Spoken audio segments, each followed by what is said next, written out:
नमस्कार, आप सभी का हार्दिक स्वागत एनवीर एजुकेशन के इस यूट्यूब चैनल पर। और मैं संपत लेड आप सभी के लिए सी प्रोग्रामिंग पर आधारित सेकेंड टेस्ट सीरीज को लेकर हाजिर हो चुका हूं।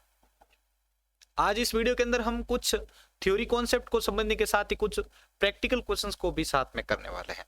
तो ये जो सीरीज है आपको डेली बेसिस पर इस चैनल पर देखने को मिलने वाली है, इसलिए मेरा सभी से रिक्वेस्ट है कि आप सभी जो है डेली 8 बजे शाम को जो है इस सीरीज को जरूर ज्वाइन करें।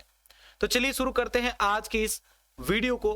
वीडियो अच्छा लगे तो मेरे सभी साथियों से रिक्वेस्ट है कि इसको अपने दोस्तों के साथ शेयर कर दीजिएगा और लाइक सभी जरूर करें भाई। ठीक है, आप सभी के सहयोग से 30,000 सब्सक्राइबर का आंकड़ा बहुत नजदीक पहुंच चुका है, तो प्लीज इसको शेयर कर दीजिएगा। तो चलिए भाई शुरू करते हैं आज की इस वीडियो को। पहला प्रश्न आपके सामने है जिसमें आपको इसका आउटपुट फाइंड करना है। ठीक है, क्वेश्चन आपके सामने है। यहाँ पर आपके पास प्रोग्राम इस बॉक्स के अंदर है और यहाँ पर आपके सामने 4 वैल्यूज है। आपको इस क्वेश्चन के लिए जो है 20 सेकंड का समय दिया जाएगा, इसलिए जल्दी से इसका आंसर फाइंड आउट कीजिए और कमेंट बॉक्स में लिख दीजिए इसका राइट आंसर क्या होगा।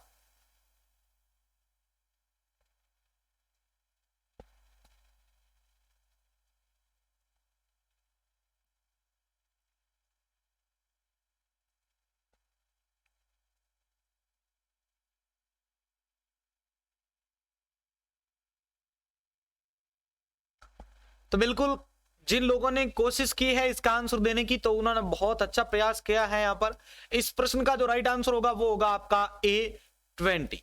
देखिए यहां पर आपके प्रोग्रामिंग के स्टार्टिंग के अंदर मैंने यहां पर जो है एक्सटर्न इंटीजर A किया है, यानी इस प्रकार के वेरिएबल को मैं चाहूं तो किसी अदर जो फाइल है उसमें भी रख सकता हूं, इसमें भी कहीं पर भी मैं इसको जो है डिक्लेयर कर सकता हूं।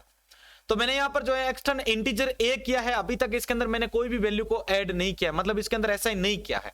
उसके बाद मैं यहाँ पर प्रिंट एफ कर रहा हूं और यहाँ पर इस A की वैल्यू को प्रिंट कर रहा हूं, लेकिन इस प्रोग्राम के यानी इस मेन की बॉडी के बाद मैं यहाँ पर इंटीजर A और यहाँ पर आप जो मान है मैं डाल रहा हूं 20।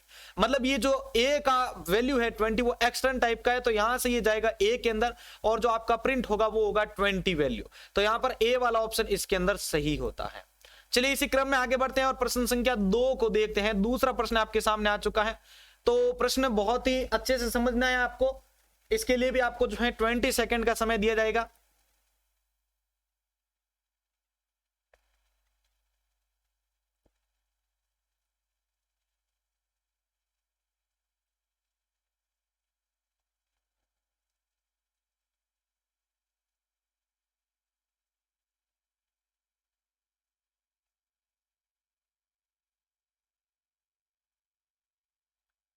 तो कई जने लोगों का ये सोचना भी है कि यहाँ पर x का जो मान है वो 40 है और अंदर मेन के अंदर यहाँ पर 20 दे रखा है। तो कुछ तो ये सोच रहे होंगे वैसे कि यहाँ पर ओवरराइड हो जाएगा मान और ये ऐसा आ जाएगा। कोई सोच रहे होंगे पहले वाला वो छपेगा ये। तो इन सभी चीजों का समाधान अभी मैं कर देता हूं आपके लिए। जो मैंने यहाँ पर बाहर की और इंटीजर x और यहाँ पर इसके अंदर मैंने जो 40 मान ऐड किया, असाइन किया है इनिशियलाइज किया इसके अंतर्गत, और इस मेन के अंतर्गत मैंने जो इंटीजर x और ये 20 दिया, तो इन दोनों के अंदर ध्यान रखिएगा ये आपका ग्लोबल वेरिएबल है जबकि ये आपका लोकल वेरिएबल है। और अगर प्रायोरिटी की बात करें तो हमेशा जो प्रायोरिटी रहती है वो आपके पहली प्रायोरिटी किसको दी जाती है? लोकल वेरिएबल को दी जाती है। चलिए तो अब आप यहां पर एक चीज देख ही सकते हो कि यहां पर लोकल वेरिएबल कौन है, तो आप पता लगा रहे हैं कि इसमें इंटीजर x जो है ये अंदर वाला मेन के अंदर ये आपका लोकल वेरिएबल है। तो यहां पर आपका जो आउटपुट आने वाला है वो क्या आने वाला है भाई? आपका 20 आने वाला है। ठीक है, तो ये आपका आउटपुट यहां पर सही होता है। जिन्होंने ए वाला ऑप्शन दिया है वे आंसर एकदम सही दे पा रहे हैं। चलिए भाई कर दीजिए जल्दी से वीडियो को लाइक। तीसरा प्रश्न आपके सामने आ रहा है, what is the output of the program. यहां पर अच्छे से प्रोग्राम को समझिए, उसके बाद इसका आंसर दीजिए भाई।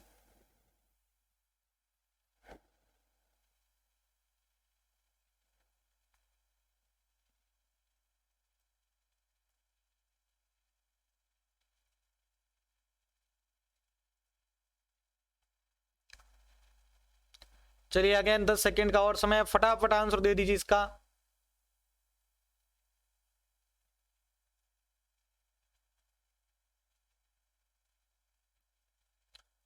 चलिए भाई, तो जिन्होंने इन प्रश्नों का आंसर दे दिया है अब उनकी बारी आती है किन किन ने इस प्रश्न का आंसर सही दिया है। चलिए तो यहां पर प्रोग्राम को मैं आपको समझा देता हूं। यहां पर मेरे पास है इंटीजर x और x का मान है 10, y का मान है 20 और z का मान है 5। ठीक है, अब यहां पर मैंने कहा है यहां पर एक i लिया है, i के अंदर अभी कोई भी मान मैंने इसमें असाइन नहीं किया है। यानी आई के अंदर मैं इन तीनों को कंपेयर करने के बाद ही वैल्यू दूंगा। तो चलो भाई इसको हम करते हैं कंपेयर। सबसे पहले जब कंपैरिजन की बारी आ रही तो मैं एक्स और वाई को कंपेयर करता हूं।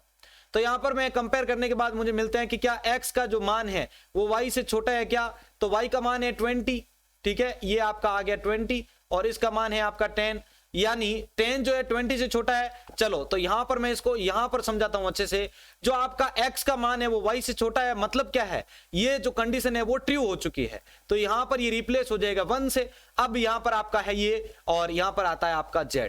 तो अब कंडीशन जांच होगी, क्या जो 1 है वो z से छोटा है क्या, तो यस हमारा जो कंडीशन है यहां पर अगेन ट्रू हो रहा है, जो 1 है वो z से छोटा है, ठीक है। तो यहां पर क्या होगा, ये दोनों ये वाली कंडीशन भी जो है वो हो गई आपकी ट्रू। तो इस y के i के अंदर जो है क्या मान ट्रू क्या मान ऐसा हो जाएगा 1 हो जाएगा, यानी ये तीनों के तीनों जब कंपेयर किए गए तो इनके अंदर क्या हो गया, ये जो मान है वो ट्रू हो चुका है, ठीक है भाई। तो ये चीज आपको यहां पर ध्यान रखनी है कि लोगों ने ये वाला कोशिश किया होगा कि जो 20 है वो 5 से छोटा है क्या, तो यहां पर फॉल्स होना चाहिए, ऐसा कुछ नहीं है।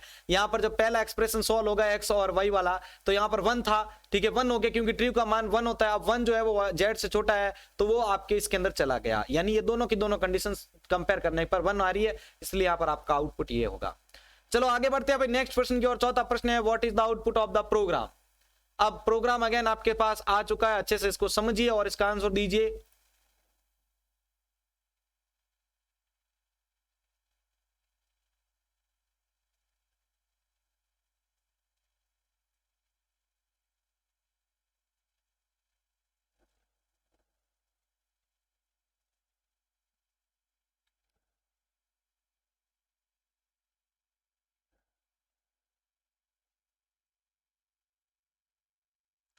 चलिए भाई क्वेश्चन को बहुत ही अच्छे तरीके से जो है कॉन्फ्लिक्ट करके आपके सामने रखा गया है। चलिए अब बारी आती है इस प्रोग्राम के आउटपुट को जनरेट करने की। प्रोग्राम आपके सामने, यहां पर हमारे पास एक इंटीजर मेन फंक्शन के अंतर्गत देखो यहां पर मैंने लिया है a और 5, यानी मैं a नाम के जो है 5 एरे को क्रिएट कर रहा हूं। कितने, 5 एरे को क्रिएट कर रहा हूं। तो मैं यहां पर जो है 5 एरे को क्रिएट कर देता हूं। 1 ये आपका हो गया 2, ठीक है, ये हो गया आपका 3, ये हो गया आपके 4 एंड ये हो गया आपका 5। अब ध्यान रखिएगा जब भी हम उसके अंदर कोई वैल्यू को ऐसा नहीं करते तब तक उसके अंदर वैल्यू क्या ऐसे रहती है, 0 रहती है। क्या रहती है, 0। तो अभी इन सभी में क्या है, 0। तो मैंने यहां पर कहा है कि 2 एंड 3 को इसके अंदर असाइन कीजिए, तो 0 नंबर वाली लोकेशन पे चला गया आपके क्या, 2। चलिए मैं यहां पर एक थोड़ा सा इसको कलर चेंज कर देता हूं ताकि समझाने में और मजा आए आपको। तो यहां पर आ चुका है इसके अंदर 2। अब जो दूसरी नंबर लोकेशन थी यानी 5 का मतलब a का जो 0 था उसके ऊपर चला गया आपका ये, ठीक है, a के 1 के ऊपर चला जाएगा आपका 3, तो ये a के 1 के ऊपर चला गया 3। चलो यहां पर जब मैं प्रिंट एफ के ऊपर जाता हूं तो यहां पर इसने कहा कि a के 2 को a के 3 और a का 4, तो 2 3 और 4 के अंदर क्या है भैया, तो यहां पर हमारे पास है 0। तो सीधी सी बात है कि यहां पर आपका आउटपुट क्या आने वाला है, 0 0 0। तो देखिए भाई यहां पर आपका आउटपुट कौन सा सही हो रहा है, तो आप बताएंगे सर ये वाला सही हो रहा है। तो चलिए भाई आया मजा सभी को। इसी प्रकार के और क्वेश्चंस देखते हैं हम, आगे बढ़ते हैं प्रश्न संख्या 5 की ओर। 5वां प्रश्न आपके सामने लेके आ रहा हूं भाई। 5वां प्रश्न अच्छे से समझें, इसका आउटपुट जनरेट कीजिए, लेकिन उससे पहले एक लाइक का बटन दबाइए। चलो भाई अब आपके सामने टाइम शुरू हो चुका है, फटाफट आंसर दीजिए।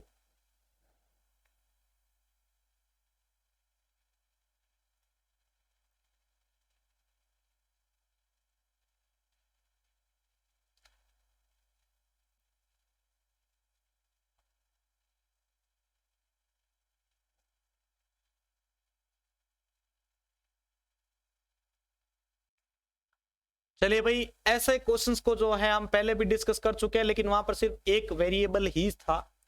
तो मैंने वहां पर एक चीज आपको बताई थी कि ये यहां पर जो वेरिएबल आपका जो डिक्लेयर किया गया है और एक वेरिएबल जो इस अंदर जो है डिक्लेयर किया गया है, तो इस स्थिति में हम इसको यहां पर काउंट करेंगे एज लोकल और इसको करेंगे हम प्रायोरिटी। जो इस वाली बॉडी के अंदर जो आपका x है इसका मान 20 है। तो हमने जब इसको प्रिंट आउट दिया है तो यहां पर आपके सामने जो प्रिंट होगा मैसेज आउटपुट के, तो वहां पर क्या होगा भाई, इस x का मान जाएगा 20।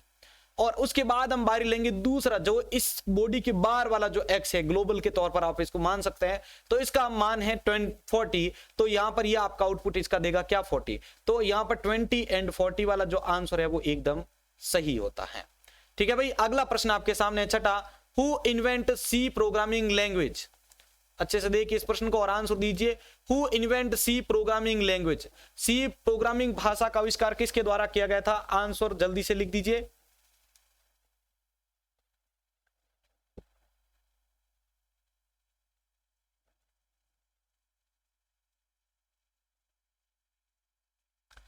तो देखिए भाई प्रश्न संख्या 6 का उत्तर आपके सामने है, सी प्रोग्रामिंग भाषा का आविष्कार किसने किया था? तो इसका उत्तर होगा आपके सी, डेनिस रिची ने 1972। अगला प्रश्न है आपके सामने 7वां, C language is a successor to which language? C language is a successor to which language? Fortran, D language, basic language या फिर बी लैंग्वेज? सी भाषा किसकी एक सक्सेसर लैंग्वेज मानी जाती है, सफल जो है लैंग्वेज मानी जाती है?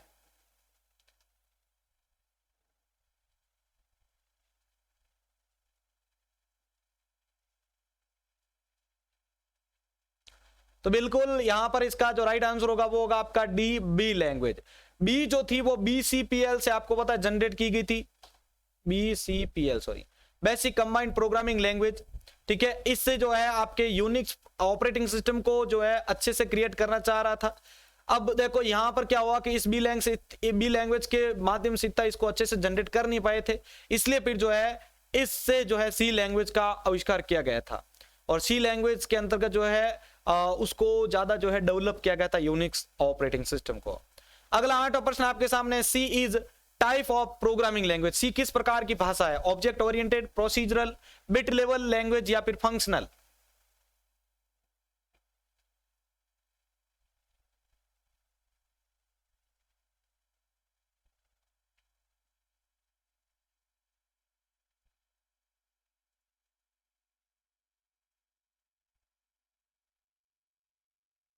तो देखो भाई यहां पर आपके सामने इस प्रश्न का उत्तर सी जो है किस प्रकार की प्रोग्रामिंग भाषा है, तो इसका उत्तर होगा आपका बी, प्रोसीजरल।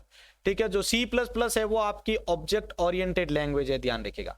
9वां प्रश्न आपके सामने, C language was invented in which laboratories?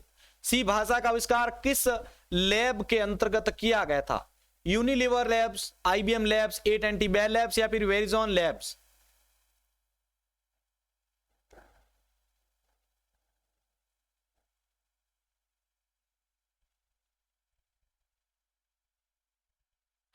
तो बिल्कुल इसका आंसर भी बहुत लोगों ने सही दिया है। यहां पर सी लैंग्वेज जो है इसका आविष्कार किसने किया था? AT&T बेल लैब के अंतर्गत किया गया था भाई। तो यहां पर ये आज के हमारे क्वेश्चन जो है क्लियर होते हैं भाई। अगर आपको ये आज का वीडियो अच्छा लगा है तो प्लीज अपने भाई को सपोर्ट करने के लिए सभी जो है जल्दी से इस वीडियो को आगे जरूर शेयर करें। आज इस वीडियो के ऊपर 100 लाइक प्लस आपको जो है ज्यादा से ज्यादा लोगों तक शेयर करना है, ताकि आपके सहयोग से हमारा ये चैनल जो है जल्द से जल्द 30,000 का आंकड़ा पूरा करे और इसी प्रकार आपके लिए इंटरेस्टिंग और इंपॉर्टेंट कंटेंट हम लेके आते रहें। तो ये सेकंड टेस्ट सीरीज कैसी लगी है, राय अपनी नीचे कमेंट बॉक्स में दे दीजिएगा। वीडियो अच्छा लगा है तो शेयर कर दीजिएगा। जय हिंद, जय भारत।